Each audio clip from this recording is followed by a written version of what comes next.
Hey guys, how you doing? Okay, so to continue here, but actually we're going to backtrack a little bit again. I've been talking a lot about the people around me at this point, but now I want to go back and talk about what was going on inside of me while all of this was going on.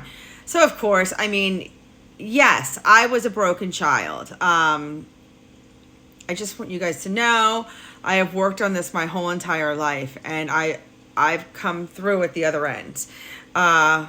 Of course, we'll never be completely healed, but it's a lifelong, continual process, right? I always say, as long as you're still living, you still must have something to learn.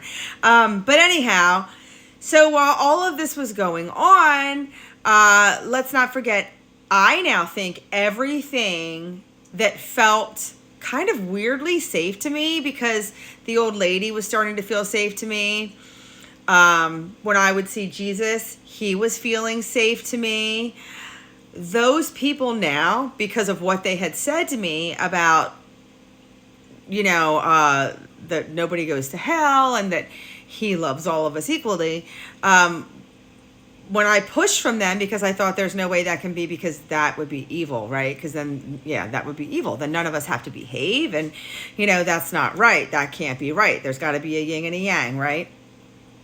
So, so I had pushed away. So everything that felt like it was safe to me in my bedroom now felt evil also. Or at least I was very leery of them now. I still would trust the angels. I kind of pushed the old lady off to the side.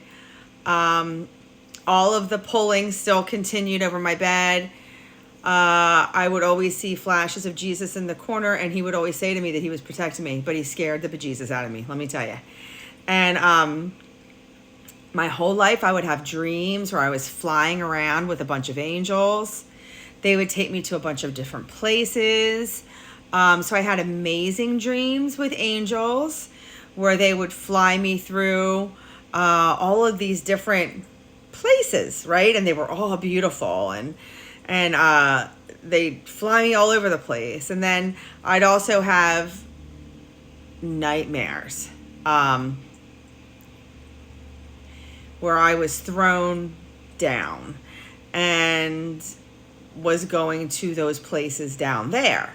I always felt as though I was having to ward off in my life, and I don't mean in my life around me, but in my life here.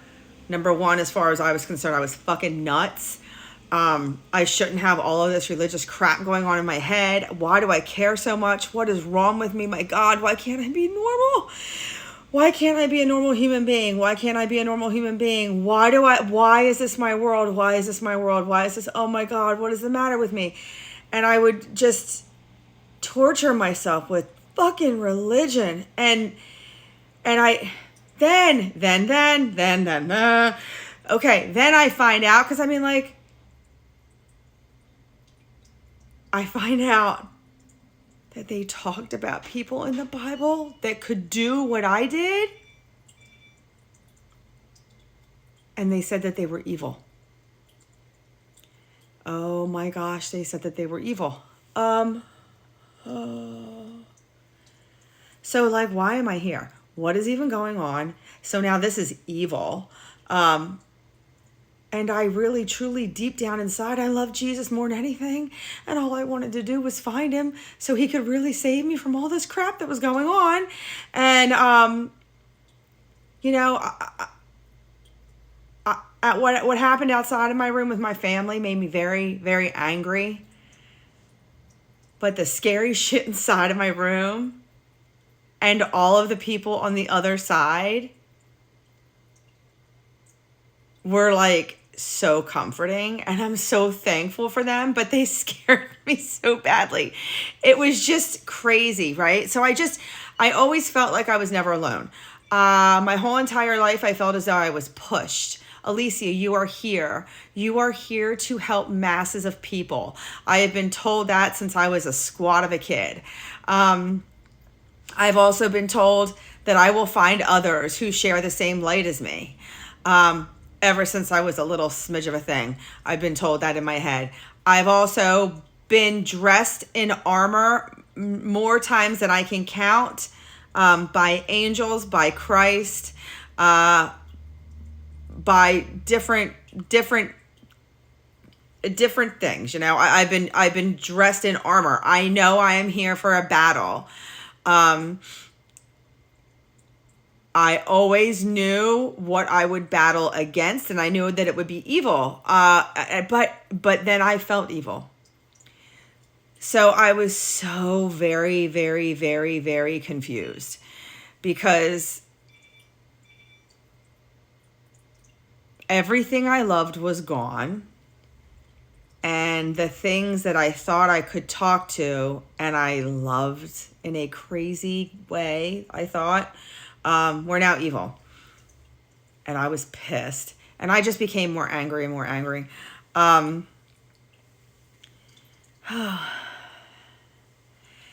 I just really, really, really blocked them out.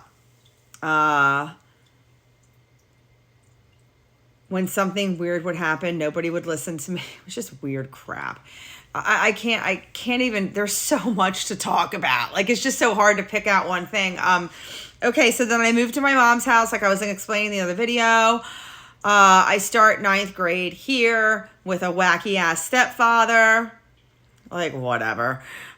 Who's only like, what, 10 years, 12 years older than me? Or no, 15, maybe. I don't know. Anyhow, he's young, right? So anyhow, got along with him. Geez, I almost said his name. Got along with him. He was one of the funniest guys you'd want to meet, right? He had a sense of humor like no other. Him and my brother could really get going. We had a lot of fun with him. He was a kid himself, so we had a blast. But he also lost his mother, I now know. I mean, I knew this then, but I now understand now. He lost his mother he was young. I'm not quite sure how old he was, but I know that, I don't know, maybe right out of high school, around there, 19, maybe 20. He lost his mother to cancer. And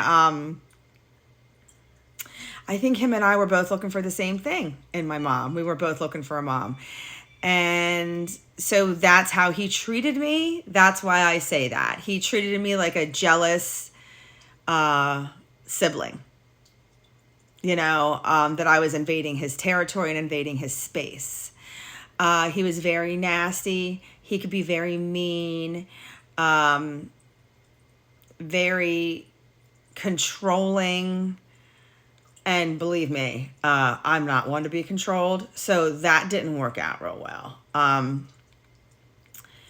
It really did not work out well. And with my mom, she's timid, you know. She's timid. We lived a mile away from my grandparents.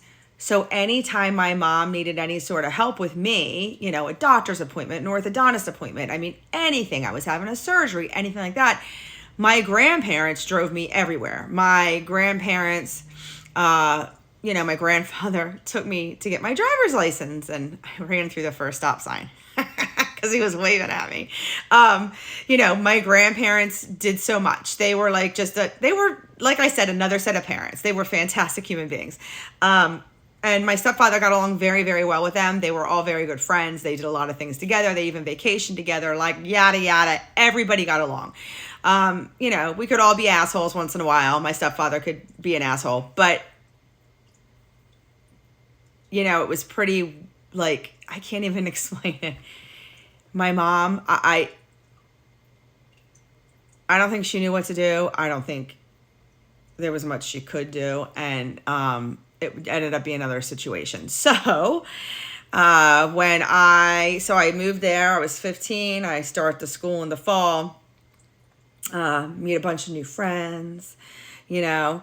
I have this one girl in high school screaming in my face and screaming in my face and screaming in my face. You got to meet my brother. You got to meet my brother. You got to meet my brother. Continue on the next one.